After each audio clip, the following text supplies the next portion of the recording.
Attendez. Nous ne pouvons pas faire dans toutes les sens et on va comprendre la nouvelle. J'entends plein de choses. Service urbanisme et ça. Moi, j'ai posé une question. Lorsqu'on a un permis de lotir, on exige un type de propriété. Un permis de lotir pour faire un lotissement. Je parle de lotissement, je ne parle pas de permis de construire aux gens. Un lotissement. La deuxième chose que je voulais poser comme question et qui est fondamentale. Vous m'avez effectivement dit que la T 707, la parcelle mère, faisait 3395 mètres carrés. Comment il se retrouve aujourd'hui avec 4780 mètres carrés? C'est pas la peine qu'on aille chercher loin, c'est pas la peine qu'on aille à faire l'INA. Comment on se retrouve avec 4780 mètres carrés?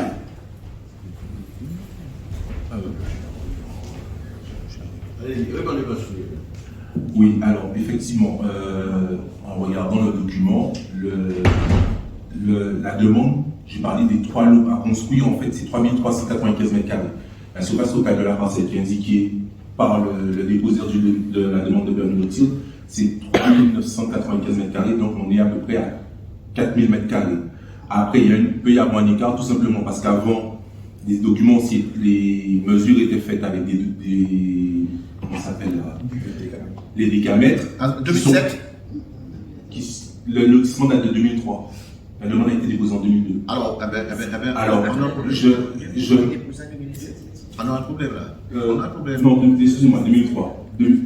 La demande de permis de lotir, c'est le 97 128 03 23 03. Donc déposé en 2003. Monsieur. Attendez, je finis. Attendez, je finis. Attendez, comment des chiffres là, pas comprendre. Sorti au dis-moi comme ça que 707 là, tu as fait 3395 mètres carrés. C'est ce que vous avez dit tout à l'heure. Vous avez dit que ça faisait 3700. Aujourd'hui, j'ai la parcelle 324, 1323, 1324, 1325, 1326 qui est la route. La route fait 1335 mètres carrés. Ok? Alors, il faut communiquer. Non, il faut communiquer si c'est ça. Non, mais après. Communiquer. Non, attendez, j'avais pas fini en fait d'expliquer. J'ai dit effectivement que je me suis trompé, c'est pas 3395 mais 3995. Maintenant, les chiffres qui sont donnés par M. Kiaba, est-ce qu'ils ont été réalisés par un géomètre? Les mesures que M. Kiaba donne, ont-elles été réalisées par un géomètre? C'est la question que je pose. Parce que le géomètre, c'est le seul habilité à mesurer le terrain. Alors, et en tout cas, ce sont ces documents qui font foi. Ce sont les bornages qui font foi. Non, moi je parle de documents de bornage qui sont remis à la collectivité. Vous aurez dû avoir, parce que lorsqu'on fait un permis de lotir, il y a un plan, il y a effectivement un programme, il y a des exigences, et dans ce permis de lotir, on a un certain nombre d'obligations que la personne qui effectivement entame ce projet-là ne peut pas se passer. Et la commune a l'exigence, l'obligation. Aujourd'hui, je constate un certain nombre de choses, notamment la parcelle 1325 est construite sur les 50 pas géométriques. Il y a une partie de la maison qui est construite sur les 50 pas géométriques. J'aurais souhaité vérifier cette demande, parce que cette demande de lotissement qui a été faite, cette demande permis de lotissement qui a été faite, qui a été donnée, avec les pièces. Il y a une partie du 1326. Et il est vraiment dit dans le PV de bornage que j'ai, parce que vous avez parlé de géoportail, mais moi je peux vous dire, vous pouvez aller plus loin, vous allez en géofoncier. Vous allez voir effectivement l'ensemble de choses qui est fait. Aujourd'hui, le maire, j'ai peine à croire que le maire annonce ce qu'il dit, il dit que ça ne va pas au niveau du service. Mais est-ce que les maires écoutent les techniciens qui sont dans les services urbanistes? On a l'impression que non. Et c'est pour cette raison-là que tout se fait en Guadeloupe, aux copains, aux coquins, très souvent. Et ce n'est pas simplement de dire que le service urbaniste, ce n'est pas le service urbaniste, monsieur le maire. C'est les politiques même qui, lorsque ils arrivent face à des gens qu'ils connaissent, face à des gens qui leur sont proches, eh bien, on ne pense rien du tout.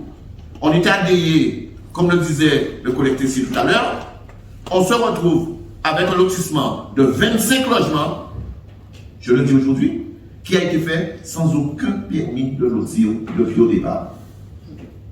Le lotissement, on parlait de vente de bungalow. le lotissement est fait sans permis de lotir au départ. On n'était pas aussi loin que ça. Et aujourd'hui, à cette année, on se retrouve avec la parcelle 1325, qui a une partie de la maison sur les 50 parts, parce que si c'est un Guadeloupéen qui vient faire ça, ils seront emmerdés. Et aujourd'hui, alors vous dites que vous faites des investigations, alors vous allez sur un site, monsieur le DGS, vous allez sur un site qu'on appelle comparaison comparée. Vous avez l'image satellite de 2002, de 2017, vous avez l'image de 1955 en comparé sur le site GeoExpert. Non. Remonter le temps. Remonter le temps. Voilà. Vous allez sur le site de remonter le temps. Et ce que nous voulons dire, avant que ces personnes-là achètent, la route était déjà là, ils l'ont reconnue publiquement. On avait la presse. Et à partir du moment que la route existait déjà, eh bien, ça veut dire qu'il y a effectivement des gens qui l'utilisaient. Et que par conséquent, on ne peut pas venir, alors que la route existait, que le notaire puisse mettre, parce que nous connaissons qu'à ces notaires-là en Guadeloupe. Parce qu'en Guadeloupe, il y a adhéré l'autre jour, on a vendu des terrains sans demander à la commune est-ce qu'elle est d'accord ou pas. Nous connaissons qu'à ces notaires-là qu'a fait. Donc, si un notaire ne veut pas mettre de trucs, ça c'est pour le notaire-là. Mais vous, en qualité de citoyen, vous savez que cette route-là était là. Mais la deuxième chose, vous allez me dire que le cadastre, ce n'est pas effectivement la science. Mais lorsqu'on regarde le plan du cadastre, on se rend compte bien que les prêtillés qui ont été mis, ils vont directement à cette servitude-là. Et lorsqu'on regarde la parcelle 746 qui est avant, et que la servitude est 3 mètres après la parcelle 745, on se rend compte bien que la parcelle des Gomins ont été effectivement, on a bouffé dans la parcelle des Gomins. Donc aujourd'hui, je ne comprends pas la démarche que vous dites, que vous allez faire une enquête. Alors j'entends monsieur qui dit oui, il faut que le maire ne puisse pas signer quoi que ce soit. Alors si tu es envie d'aller mairie là, en bas de Chimé, la prendre en mairie là, ok, attendre 25 jours pour nous sortir.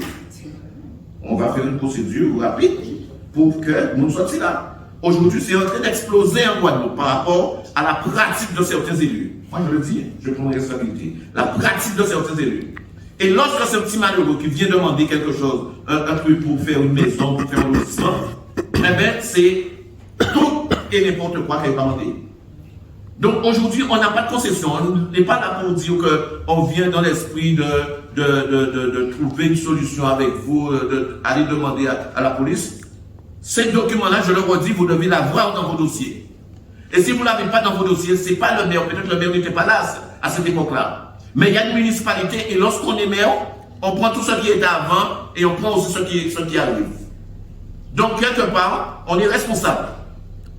Donc, il y a un qui a donné, je ne sais pas si c'est vous au niveau de service urbanisme, mais on a donné des autorisations qu'on n'aurait pas dû donner.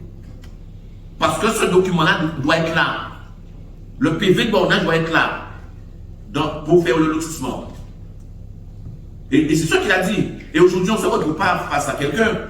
On se retrouve apparemment face à une société d'investissement ou un truc qui est là. D'accord? Donc on n'est pas prêt à les retrouver, hein, ceux-là. On n'est pas prêt à les retrouver. Donc, on doit être sérieux, hein, si vous voulez. Nous, on ne veut pas perdre notre temps. Et moi, je le dis. Donc, on prend temps à d'autres. Mais nous, on place à quoi ils voltigent.